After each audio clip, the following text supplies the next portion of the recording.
behalf of the National Park Service, once again, welcome aboard. Our next stop will be Ellis Island. We are embarking on a journey of great historical significance. Ellis Island was the principal gateway for immigrants arriving into the U.S. between 1892 and 1924.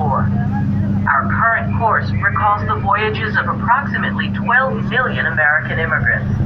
They passed through these waters on their way to Ellis Island and a new life. By the time they reached New York's busy harbor, they had already spent weeks at sea, usually on the small, overcrowded steerage decks of massive steamships. They were often excited, exhausted, and anxious about what lay ahead. As they neared the end of their journey, these immigrants were greeted by a number of overwhelming sights. Many of these same sights are visible to you today. Look at the Manhattan skyline.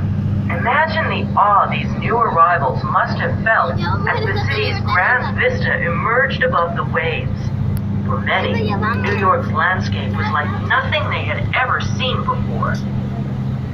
Finally, the lumbering steamships docked in New York City's bustling port, and passengers were checked by immigration officials before being allowed into the U.S. Prior to 1892, most immigrants passed through Castle Garden, a former military installation now located in Battery Park at the tip of Lower Manhattan. Over the years, it has served as a theater, an opera house, and an aquarium. It is now a National Park Service site known as Castle Clinton.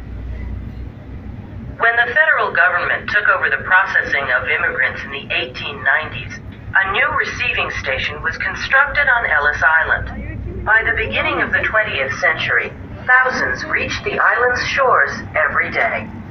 You will have the opportunity to learn much more about these immigrants and their experiences during your visit today. The main building of the Ellis Island Immigration Station complex